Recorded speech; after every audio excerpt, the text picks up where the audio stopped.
Alright, cool.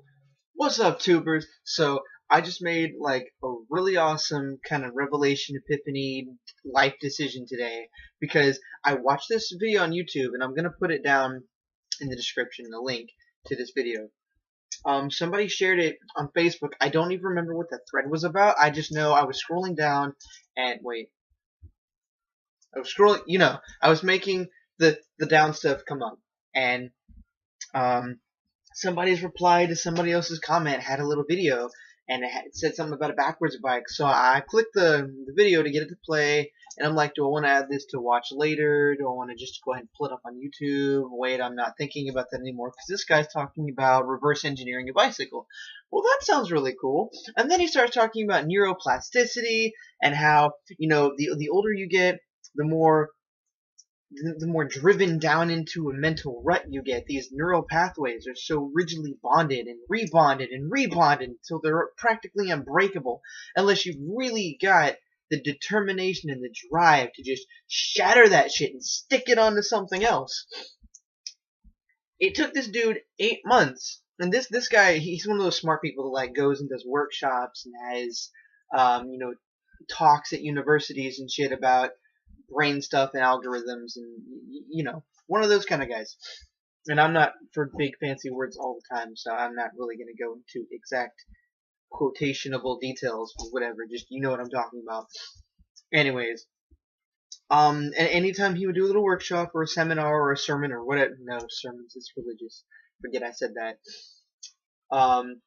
But he'd have the stage set up so that he would have his reverse bike. He took the bike with him that him and his engineer buddies built for him, and he'd offer people $200, and I think he might have even raised the bet a couple times, but just to drive the bike from one end of the stage to the next. People couldn't do it, so he decided, you can't do this, no matter how hard you might want to. In the moment, when you're faced with a radically different way of thinking from what you're used to, you can't do it. Your neural pathways are bonded so fucking tightly. This shit is meshed together. It's practically inseparable. You've got like a solid bar now instead of two separate hands. It might as well just be you have a circle attached to your torso. That's not healthy, especially for certain neural pathways, certain ways of thinking. You're not meant to just be stuck in this one thing. It's like mathematics. It's like any properly learned mathematician will tell you.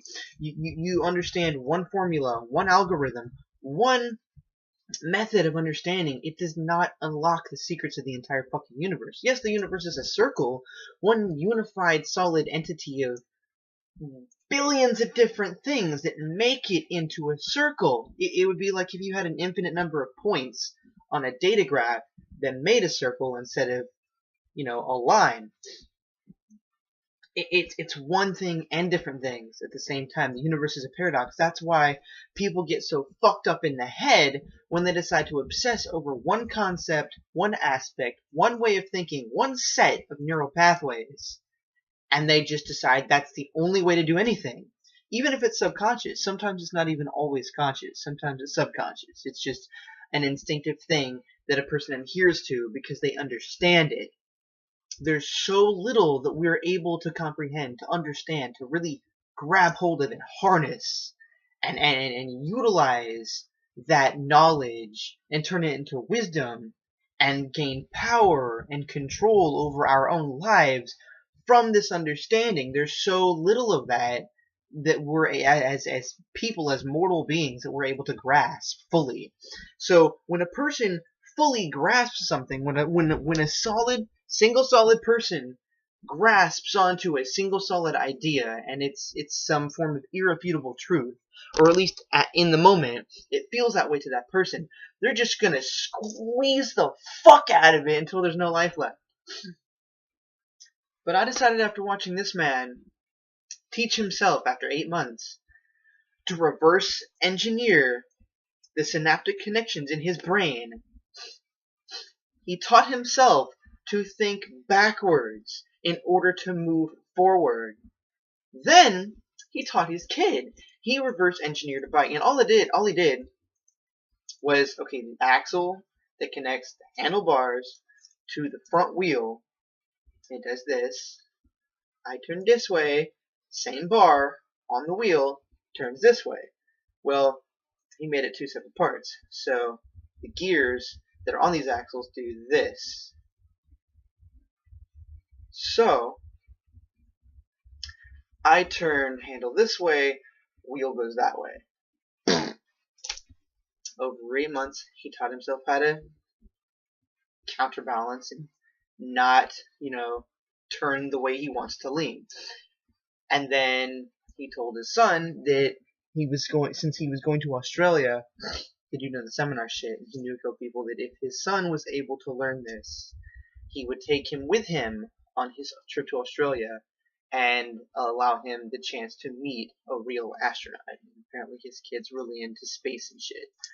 And of course, he's like the child of a mathematician and philosopher, so of course, he's like all over that shit. Just, oh wow, somebody whose, life goal and occupation is to be in the cosmos. Yeah, totally. I think the kid's like 6. He'd been learning and riding the bicycle since he was like 3, so that's 3 years. So that's like half the kid's life. But comparatively, to someone who's like 40, 20 years would be half that man's life, but that's a lot larger than the child's,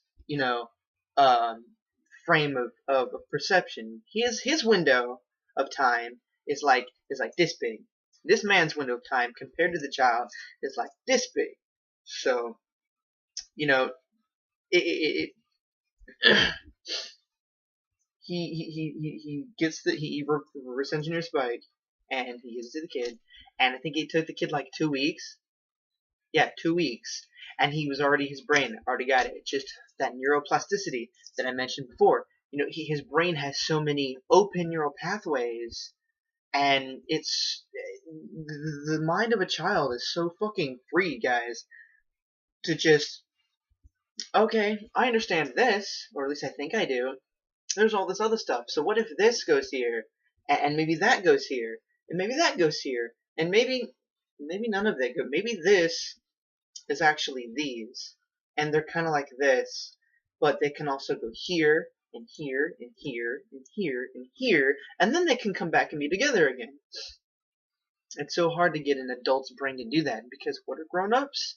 They're grown up, meaning they've reached some kind of plateau, meaning they've reached some kind of end, meaning they're no longer making any forward motion. That's what the idea, the phrasing, the term grown up, the concept of being an adult, of adolescence, of maturity.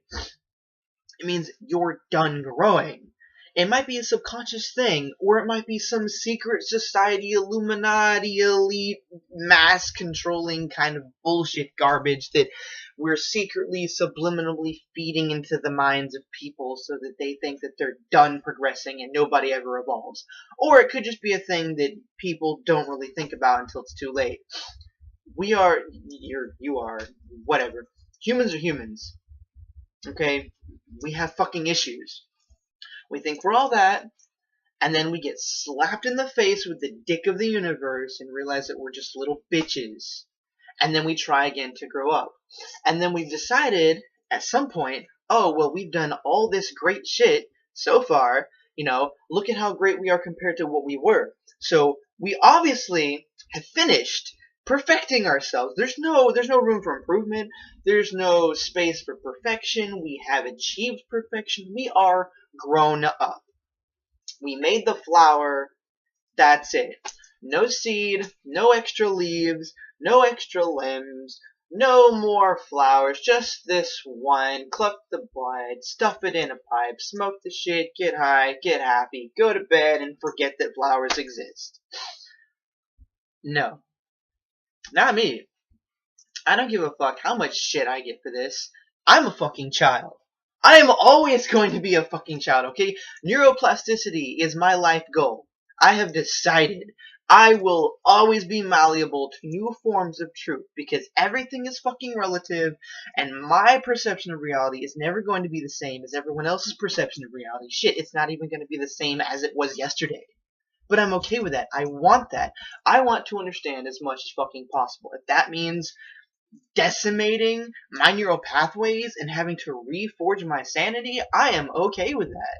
I would rather have actual wisdom at the end of my life than just preconceived notions of perfection built upon the shit other people left for me to, craft something. I don't want to just eke out a life on the shoulders of the fallen, and I don't just want to assume that everything. Sorry, my bed's dirty. I'm wiping dust off. I don't want to just assume that, I know everything because I figured out this one thing. Again, the universe is infinitely vast. It's infinitely fucking vast. There's no possible way that in one rotational cycle of human life, I could possibly hope to understand everything there is to understand. But I'm still going to try, because I'll be damned if I end up like everybody else out there and just assume I fucking know everything because my finite little fucking Saturn cube is full of information. Oh, okay, I get this one thing. So 42 is now the answer to life, the universe, and everything. This is not the Hitchhiker's Guide to the Galaxy. No, the answer is not a number. There is an infinite number of answers.